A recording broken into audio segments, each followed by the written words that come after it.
allegiance. Pledge allegiance to the flag of the United States of America and to the republic for which it stands, one nation, under God, indivisible, with liberty and justice for all.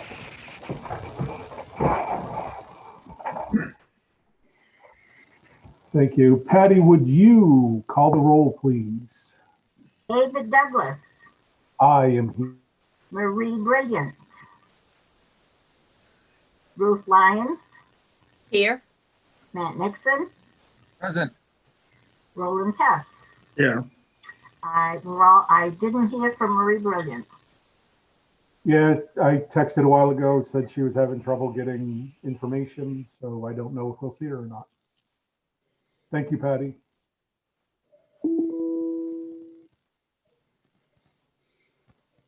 I'm looking.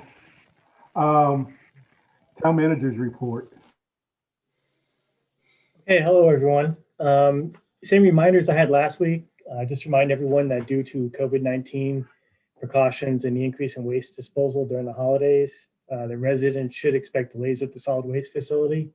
And Ed Karen would like to remind everyone to separate recyclables prior to arriving, and keep in mind that Christmas paper is not recyclable, so consider it trash. And the town clerk would like to remind dog owners that current licenses expire on December 31st if you haven't renewed it already. Residents may license their dog at the clerk's office during normal working hours or online via the town's website. The online licensing is available until January 31st. And lastly, I'd like to extend our gratitude and appreciation to the local businesses, churches, and the individuals who have supported Thompson families this holiday season and throughout the year. And also thanks for the police department and fire department for doing what they did as well. And on behalf of the town staff, I'd like to wish all of you and everyone out there a Merry Christmas and a Happy New Year. Thank you. Thank you. Any questions of the manager? Seeing nothing. We are on to boards, committee reports and updates. We get an update tonight, TDI, ECD, John Shattuck, Thompson Economic and Community Development, Inc. Director. Good evening. Thank you, Mr. Chairman, for not making us salute the Bronco flag. Would be the Buccaneers flag, right? Just a few items tonight. On the business retention side, we have just completed and processed our first drawdown on behalf of the $500,000 Community Development Block Grant Economic Development Program for Wicked Joe Coffee. Kudos to Kathy, who on her first go round with this caught an error in the initial totals, corrected it, and so we're off to the races, and that's great. Wicked Joe has so far created 5 new full-time equivalent jobs already, even though the project is just getting off the ground. And they are well underway in that project for expanding and reconfiguring their distribution facilities at the commissary and doing the same in the old Firehouse building, where they'll be running and distributing their tea business. Thompson Commerce Park, I think we touched on this briefly the last time. We have heard from the Helios Group that owns the former residential properties out there from the Naval Residential Properties, Parliament, Congressional, and the now flattened and demolished Liberty Circle. So there's a renewed interest in considering what we need to do around issues of water and sewer infrastructure. Helios Group has put aside money to repair the sewer system, a substantial amount of money, because that's something they own outright. They are looking still to sell the tenanted properties and move on to developing the Liberty Circle property. In connection with that, I've been in touch with the Water District last week, and they confirmed that they are very actively pursuing the upgrade and replacement of the water infrastructure out there. Part of which the part in the old annex area, Thompson Commerce Park, is operated as a small private utility at present by Mira. But the other key pieces that would be needed to make that area function effectively are over on the other side of the boundary. And a good deal of that infrastructure has been built as part of the Mountain Road project, which you discussed at your last meeting. So that brings a connecting main right to the boundary where the old Navy Gate used to be. In addition, based on the Water District's plan that they put together last year for remedying the situation out there, high pressure line would be needed to serve not just new property going up on the Highland Green side, but also on the Topsom side would be better service for the Parliament and Congress circles. And indeed, Topsom was able to contribute to that being built. TDI front funded that earlier this year, and the town meeting very graciously reimbursed TDI for that as part of their capital fund. So in addition, the Water District is in active negotiations, which they feel are going well with Highland Green to acquire a piece of property or have donated a piece of property to site a standpipe, which the the Water District will be building at their cost. Which would provide the pressure for the high pressure lines in the immediate area, also provide redundancy and additional support for the residences in Highland Green. So that project is working ahead very well, and we look to hear more as they proceed with the standpipe. The chairman, Matt Abbott of the Government Review Committee, made his presentation on behalf of the committee at your meeting on November 19th. And I don't know that you need further presentation, but he is here tonight to answer any questions you may have now that you have it on your agenda as an action item, not an update as it was last time.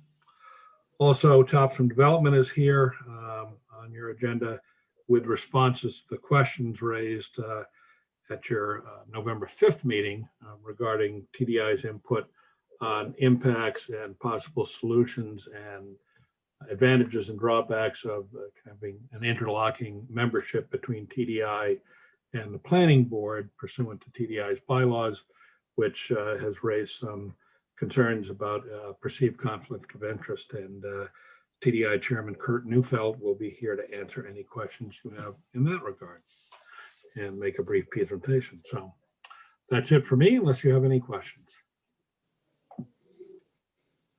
Any questions of John? Seeing nothing. All right. Thank you, John. We will see you in a bit, I bet.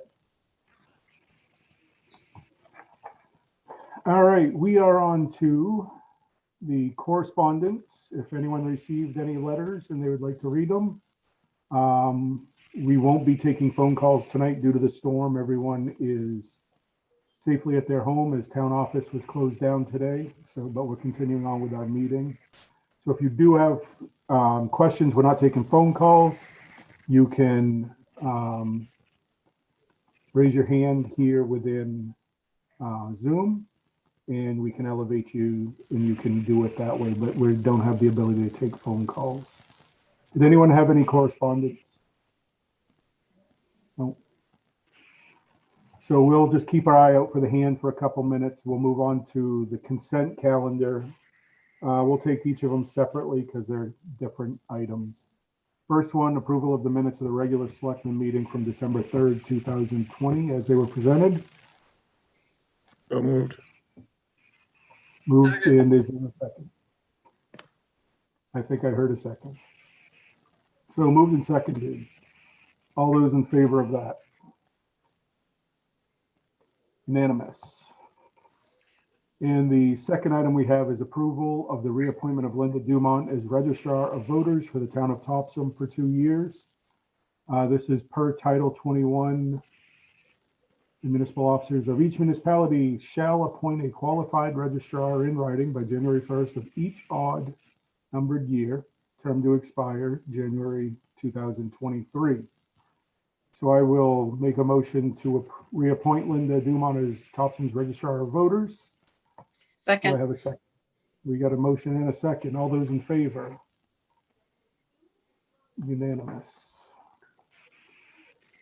Not seeing anyone's hand popping up. So I'm going to move because I'm guessing nobody's here. We are on to new business 20-93, consideration any appropriate action on the final report and recommendations of the Government Review Committee. If you recall, 2 meetings ago, our second meeting in November, Mr. Abbott from the Government Review Committee came in and gave us an overview of where they were, looked for any feedback, and they have now presented to us their recommendation of their findings. And their recommendation would be to form a charter committee. Mr. Abbott, you're here. If anyone has questions, I assume you're available. I see your name there. Yes, I'd be available. Excellent, thank you. Dave, just Go one ahead, thing. Ruth. It's a charter commission. Oh, did I? Sorry. You I said committee. Okay. Sorry. No, that's good. I was scrolling really fast because I wasn't prepped. So any thoughts from the board? I've got thoughts, but if anyone wants to start, more than welcome to start. My only comment is that the summary I thought was very well written, and it summarized, I think it really summarized the effort made by the group relative to their research. And I didn't have any questions from that. Again, I thought it was very easy to read.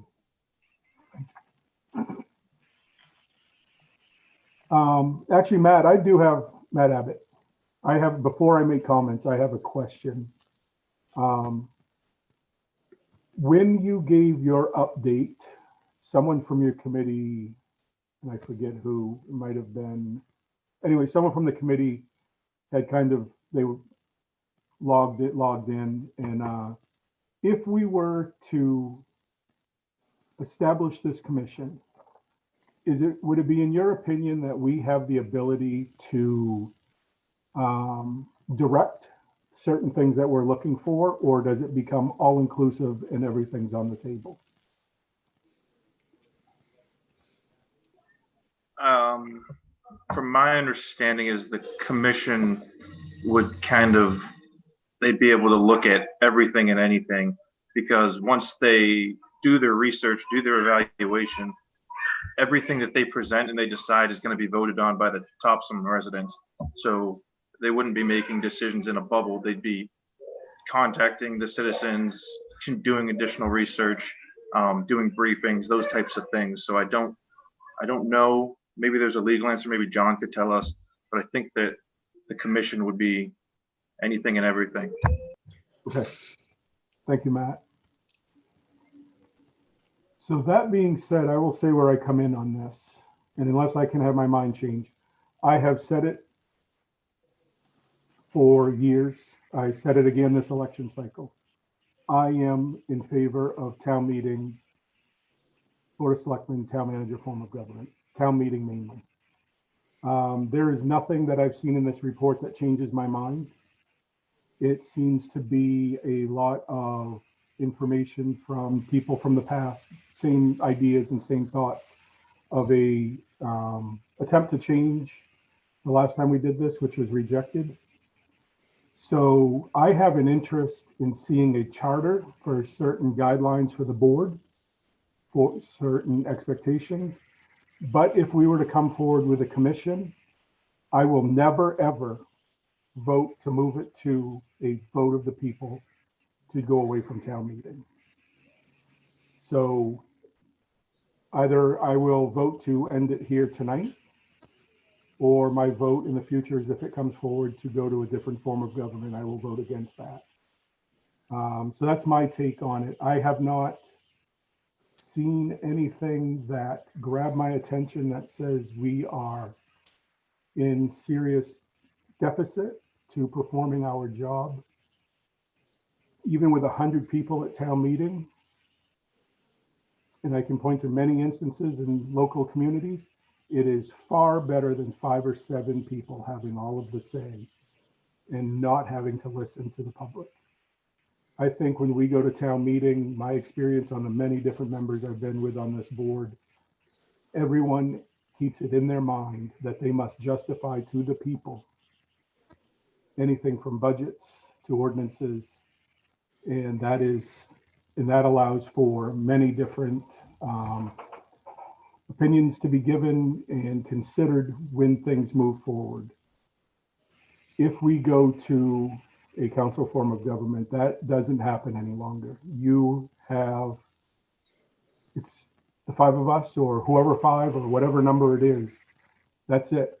I don't have to keep it in mind in theory. If I don't want to run again, I don't have to keep it in mind what a group believes or thinks. And I think town meeting being that purest form of government where the town gets to speak, I am going to, every moment that I am on this board, I will raise my hand to protect that. When it came to some of the things in regards to grants, the ability to move fast, this board has always moved fast to support grants.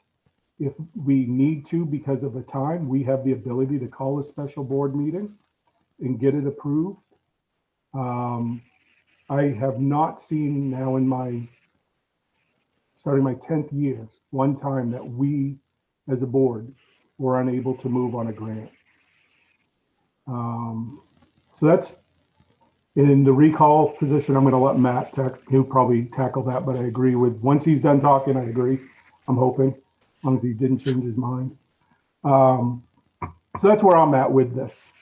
There are certain portions of things that I want to look at, and that is really rules for us. If you're not here, I don't want you being paid.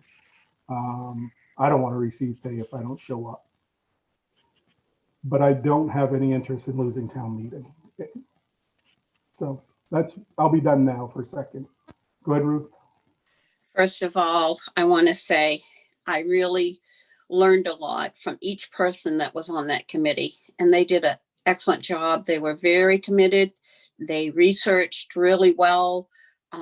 They showed up at the meetings. It was just a really good group.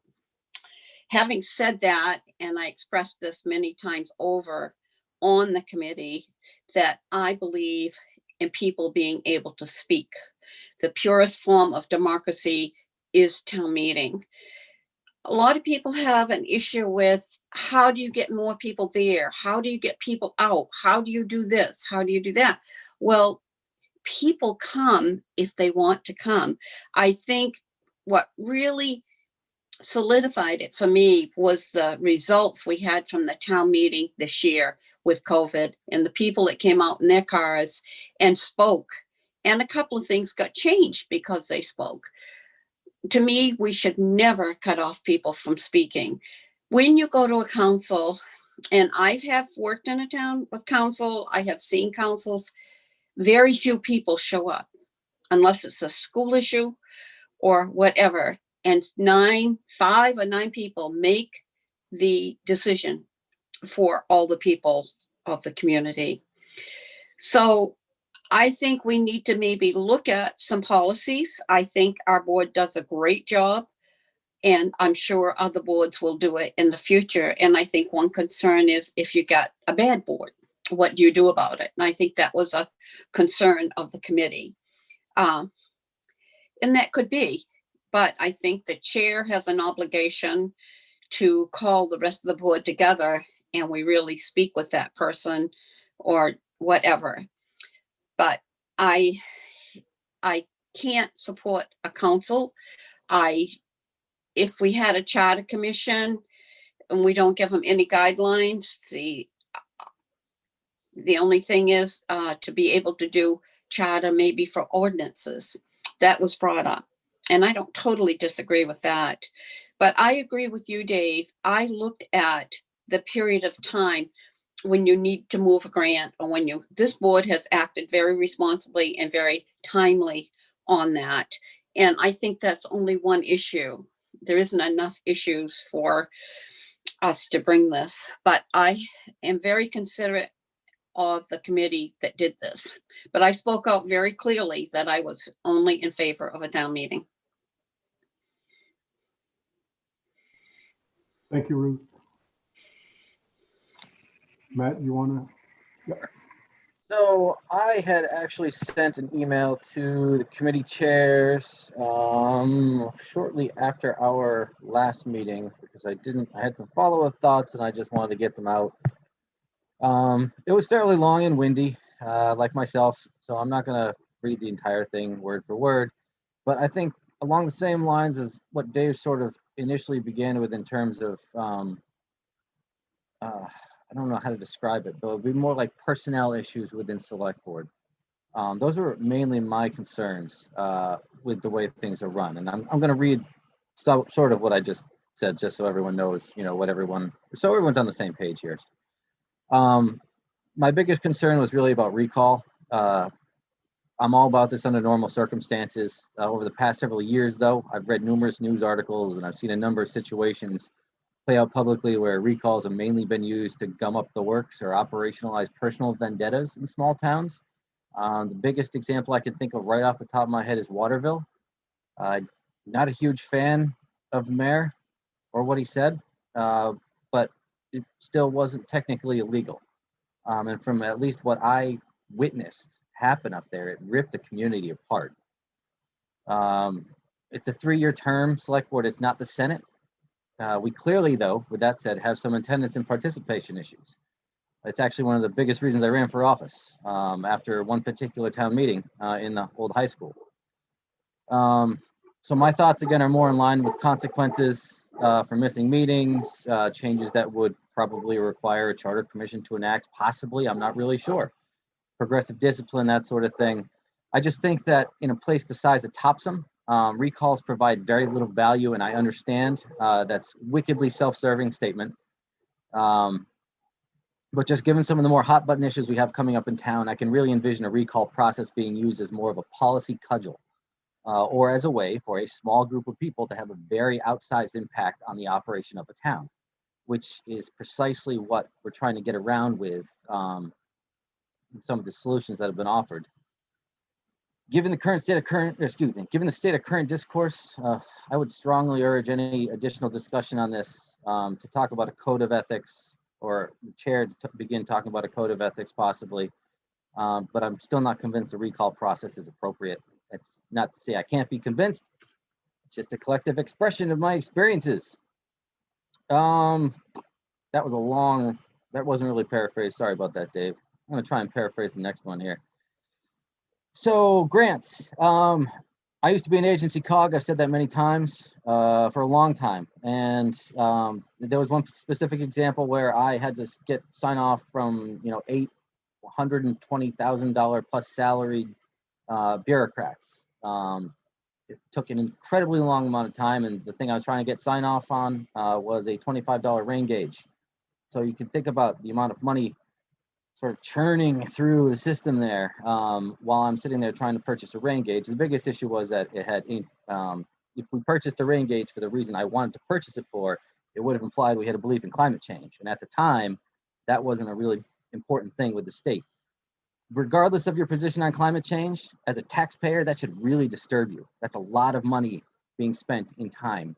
So I guess that's sort of where I'm going with this, in that I can appreciate why it's important to move quickly on grants. And I don't have the experience that Dave does in terms of the institutional knowledge. In my experience, we haven't really dragged our feet on a grant application. I mean, as soon as CDBG gets up there with an application, it's right on the agenda. I mean, I can't think of anything else in the past, in my experience anyway.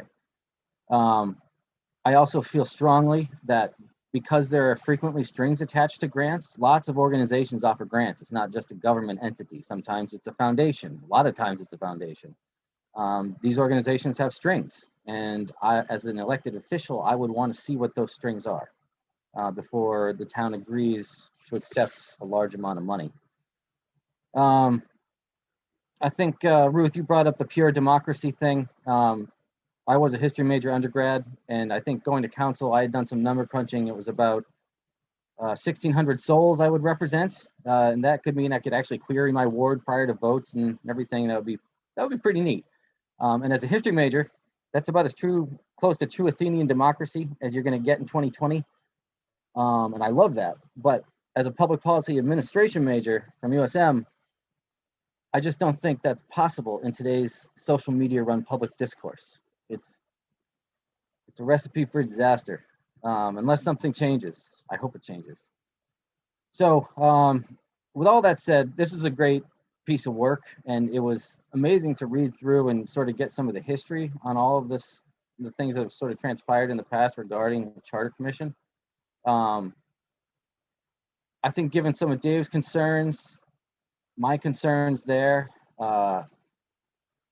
you can probably tell where I may vote on this. If this were not a free-for-all, as Dave put it, I think this might be more palatable. But if this is open for everything and everything, or anything and everything, it scares me a little bit in today's discourse, I guess. And now I'm done. Thank you for listening to me. Thank you, Matt. Dave, Yep, go ahead, Roland. I said earlier I didn't have any questions, and I still don't have questions. I still have an opinion though, so I'll share that now. So, thank you for the predecessors. Your comments were great because, quite frankly, I don't feel like I'm on a limb anymore because I essentially agree with the commentary relative to supporting a town meeting type of government. I think there are elements of this report which, quite frankly, bring to light, areas I think could be improved upon, and certainly, to the extent that there are opinions or thoughts relative to how these existing meetings run and how our obligations are to be performed. Absolutely, I think that's a great point to bring up, and I think that's one that probably merits further discussion. But I think overall, if this was a town meeting versus town council kind of discussion, I think that part of it I can't support. But again, I think the overall work, as I mentioned earlier, is outstanding, and I think it's good to bring this up occasionally so that we can have this type of discussion and feel like we're getting current information, from the prior, as compared to the prior time this was done. So thanks very much to the committee for all your work, and I appreciate all your effort. Hi, Dave. Can I say something real quick? Yeah, go ahead, Matt. Did everyone get the follow-on memo that was sent out recently? Can I get a head shake that you guys all had that? Was it in our packet? Are you aware? I believe it should have been. It was submitted on time last Wednesday. Let's see. 12/9 was the date. 12/17 would be the date at the top right-hand corner. Tonight's date. I can summarize it. That's okay. Essentially, okay, I think we've got a lot here. We probably do have it. Yeah, that's okay. So the summary is that we wanted to make sure you guys understood that we weren't the items that were brought up in our report were just items that had come up in our research that we thought would help point the commission. And our idea was that the commission itself would be an independent body that would research all of these things and say, hey, you know what? Matt's right. We really don't need recall. That's useless. Or the other way around. Or maybe we do want a council, and then maybe we do want a town meeting. You can still have a charter with a town meeting format. It would just give you more independence to run these things that you're talking about, these administrative and ethical concerns that you're talking about. And I'm not saying one way or another, because like Ruth pointed out, our committee had a lot of different points of view. We just thought it was worth letting the people take a deeper dive, and having that commission would allow a group of citizens, volunteers, to do a deeper dive and present to you data and facts that led them one way or another. And then you guys would have the opportunity to vote. So I hope that you guys grant the people of Topsom the ability to at least look into all of their options. Because the way it sounds right now, you guys aren't even interested in looking at other options. And I'm a little surprised from public's elected officials. And as a volunteer myself and a government employee myself, I fully understand bureaucracy and the turmoils and pros and cons of it. But at least give the people of Topsom an opportunity to do the research themselves. Matt, I understand what you're saying, and I think if I get a feeling from this board, we are interested in, just like you said, some of those other items. We do get a say on this, whether we move forward. And it's kind of, the irony's not lost on me that we're looking for the public to speak. And there's a possibility that we go to a town council form of government where it limits the interaction of people in the government. So I think that's where my concern is that if I'm for a charter, I will never raise my hand if it's going to involve going to a council form of government and we lose town meeting. I have run on that platform. It has been a part of what I've done. I've made it very clear. So that's where I'm at. If the committee wants to, if we say we want to have this committee and we can give guidelines for what we might like them to look at. If they want to look at anything, they can look at anything.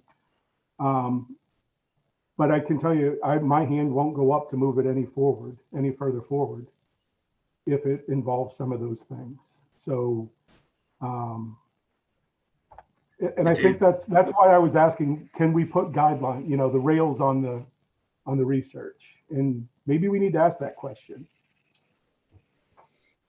Can we put rails? Can I ask a clarifying question real quick? Matt, you had said something about all of the ethical issues. Could you elaborate on what you see as ethical issues with this board? I mean, that was kind of a dramatic statement.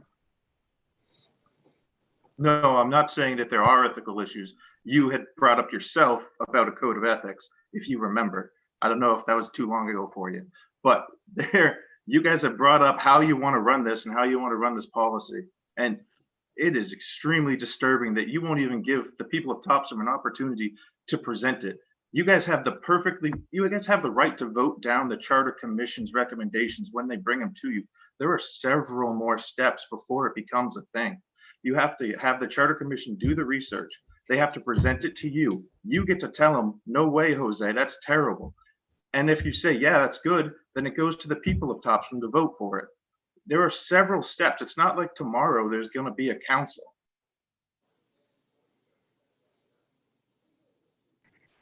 That's not the way you just described it, though, Matt. You just described it as this commission would basically come up with recommendations that we wouldn't touch that would then go to town meeting. I mean, that's precisely what you just said a few minutes ago. I don't know if you remember that. So, I mean, yeah, I remember, Matt. But hey, okay. We could do the research ourselves. But I mean, if you want to replay this back, by all means, you can replay the recording and hear yourself speak. So it's please, sir. I'll see you. I'll see you next November. Please run, sir. Please run. I would like to say something. Again, I really enjoyed working with this committee, and I understand where Matt's coming from, a lot of work and thought, and I do see his side, but I don't think I, as a board member, is bureaucracy and protecting the status quo, because I ran because I felt the people wanted me to run and they kept asking me to run, and the results of the election showed that. I am totally committed to the people of Topsom, and I have not had anybody say to me that we need to look at our government other than our committee, and that I feel was brought up by predecessors to not on the board, but from the staff to promote and move along getting these funds available, grants. And I felt that's where this was initiated. Plus, it does say every 10 years, the government should be reviewed. It does say that in our rules, and I don't know if it's in Title 30 or whatever, but anyway, having said that, I don't feel that I'm protecting a bureaucracy at all. I feel that I ran because I love the people that tops them. I will fight for what I think is right for them. If they feel it's wrong, they will come to me and tell me, as they have come to me many times. So I just, and I know the committee did a lot of work, and I certainly don't, I totally respect you, Matt, and you know that. But anyway, I just had to say that. Yeah, and I apologize for my outbreak too, Matt. I don't like being accused of ethical misbehavior. So, I mean, and that's basically what you had said. So that's sort of where I was coming from, but I apologize for the outbreak. And again, I think I expressed my extreme pleasure with the work that you presented, both in email and now on this call. There you have it. I think we've run the course discussing here. I am interested in finding out if we have the ability to set rails to this with certain things that we will entertain. I think it is a waste of volunteers' time to go forward and research something that does not have support.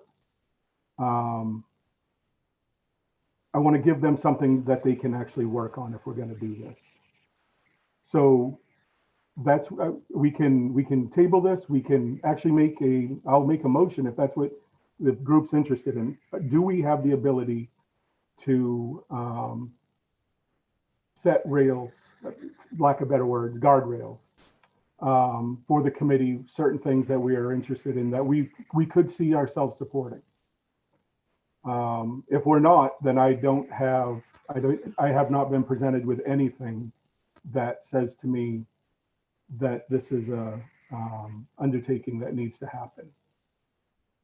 So if the board has an interest in it, I'll make a motion to instruct the town manager to research what our ability is in setting parameters. If not, we can move forward. I'll take any opinion.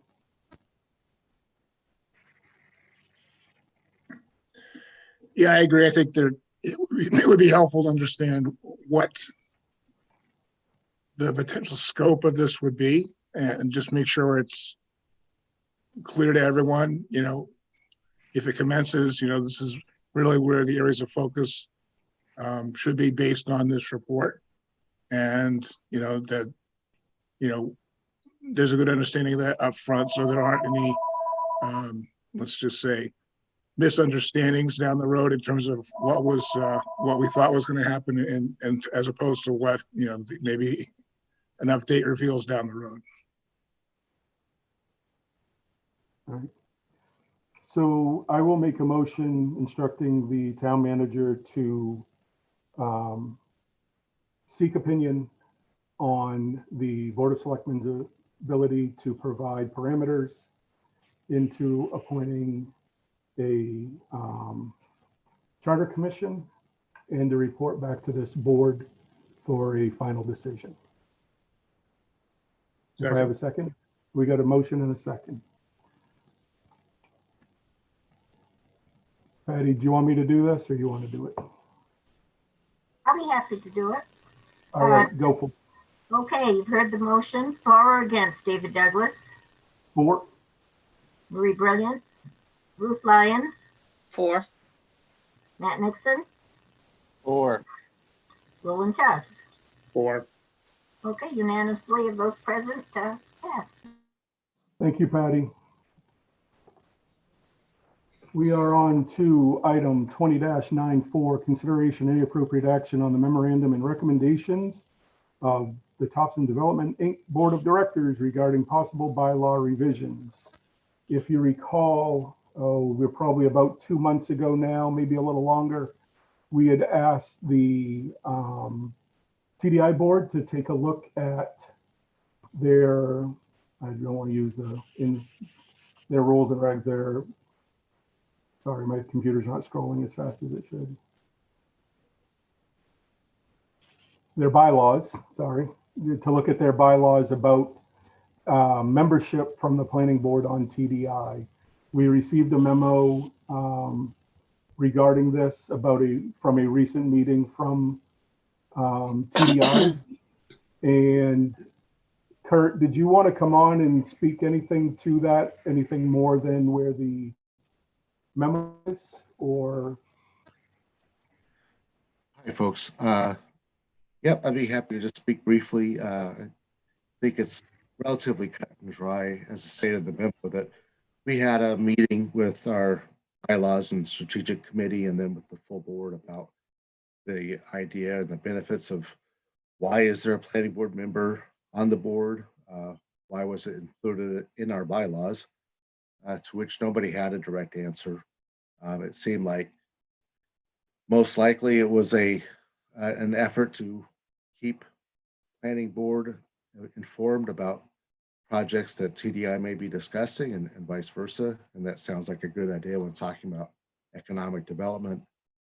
But in practice, certainly since I've been on the board, it seems that the planning board member would have to recuse themselves either on our board or the planning board, just as anybody, myself included, sometimes have to recuse themselves because of involvement with a project or knowledge or benefit. But really what it does is it takes a planning board member or a TDI board member out of the loop, reducing their effectiveness and participation for what they've gone to that board. And the reality of it is TDI likes to communicate openly with the select board, the planning board, what have you, about anything that would come before the planning board. And also the planning staff regularly attends our meetings and are involved. So the benefits of providing some sort of liaison are already addressed, and the problems of people recusing themselves, as well as perceptions in the community that if TDI advocates for a project going before the planning board where we have a joint member, obviously can cause hard feelings. And so it was mutually agreeable to everybody that we would remove that from our bylaws. And we're also going to be looking at defining a little bit more clearly by a means of a policy statement, the conflict of interest procedures and definitions, so that we can make sure that's clear all the way around. I think in any small community such as ours, there are people who get involved who serve on multiple boards, and I think being clear about what might be a conflict of interest is a good idea. So we would be bringing those back to the board if you want to see what we generate in terms of a policy statement, but we would go ahead and amend our bylaws accordingly and bring them back to this board for a review and or approval as appropriate.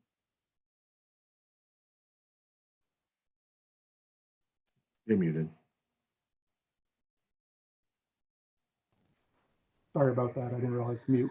Kurt, thank you. I think one of the most interesting things I got from your guys' bullet points was considering the historical knowledge on that board. Nobody knows why it ever came about. That was kind of eye-opening to me and interesting. I appreciate the report, and I think you guys are going down in my opinion, going down the right road. You've given examples on how this can be an issue. Too many times somebody's had to recuse themselves, leaving you shorthanded. You do have the ability to get any liaison information. One of the questions, would you need an additional member? I'm not sure on your membership right now would you need another member for clean voting, to make sure you have an odd number, or would you guys think of going with just as you're constructed? Well, we discussed the total membership. The bylaws call for 12. We currently have 9 and have had 9 for some time. And 12 would make us the largest board in town. And as we all know, it can be difficult to recruit members, particularly among the small pool of who's on all the boards. So we discussed whether or not we would make an adjustment to our total board, but we thought it would be prudent to take one bylaw change at a time at this point. So the short answer is we want to keep it an odd number for tie breaking. And we're sure that we can plug in community members as appropriate. We should note that the bylaws call for some ex officio members. You've got staff, the director, and I think the town managing staff. So if we have 9 members, we technically have up to 15 anyway. We like to have 9 members from the business community or the overall community. So I think that's something we'd probably come back to the board with in the near future. Thank you, Kurt. Any questions of Kurt from the board? No, none here. Oh, no, you're good. Looks like that is all for questions, Kurt. Okay. Thank you very much for this. So let me just make sure as you put in the memo here at the bottom, looking to revision of Article 3 by the bylaws to eliminate the provision. In addition to the bylaws defining expectations for disclosure, recusal, and conflicts of interest. Is that something, I want to say the bylaws always come before the Board of Selectmen. So maybe you would ask, do we want to look at a draft? So I would think we probably would want to see that draft where we are changing bylaws. Yes, So, no, I was referring, rather than write a conflict of interest policy into the bylaws, that's something that would probably be more rapidly amended. It was just a policy around conflict of interest, not anything that directly affects the bylaws. Does that make sense? No, not to me. I'm trying to. No, I'll take the hit. That's fine. The conflict of interest, we weren't going to create it and insert it directly into the bylaws, but have it as something that was referenced in the bylaws, because that document or that policy might change, and rather than having to bring that back every time, we would just simply say TDI will observe conflict of interest for this policy as amended. Okay, that makes sense. I understand that. I think as time goes on, there's different conflicts that over time that nobody knew was a conflict and it becomes one. So that's probably a good way to do it, is that it follows that policy. Right. My sense of it is we would certainly bring it before the board, just if nothing else, get a separate set of eyes and experience looking at what would be a conflict of interest policy. Yeah, excellent. Everyone good with looking? Just to clarify, Matt, go ahead. Dave, I'm sorry. Just No. really quickly clarifying, because I think I'm picking up on what your question was in looking at the select board package, which I do have in front of me, by the way. The last page, I think there were 3 bullet points. The addition of an article to the TDI bylaws defining expectations for disclosure and recusal in matters involving potential conflicts of interest. I think that would involve a little bit of reworking a bylaw. So I think, is that where that question came up, Dave? In terms of having to come back before us in terms of review? Yeah, and I think the way Kurt just explained, they would reference that they would follow X policy, but it would be easier to change the policy throughout time. Does that? Yep. I'm just trying to clarify the difference No, that's between what the I text didn't get and, it at first. yeah, okay, Yep. we're good. Yep. Okay. So,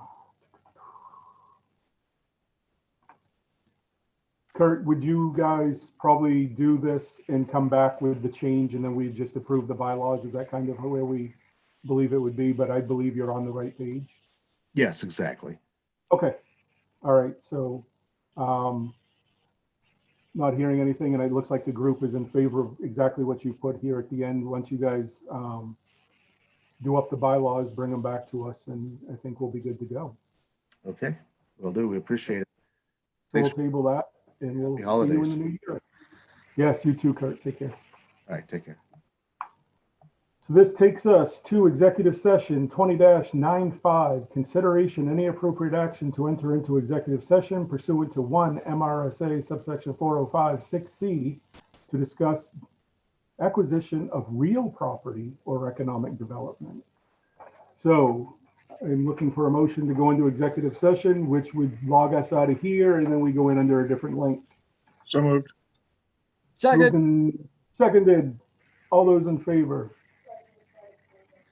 Right there. Patty, have a great holiday season. We look forward to seeing you in January. Thank you. I hope I make it. You Merry better. Christmas, Patty. Yes, thank you. Hi, Thank you. Patty. Merry Christmas to you all. Take care, everybody.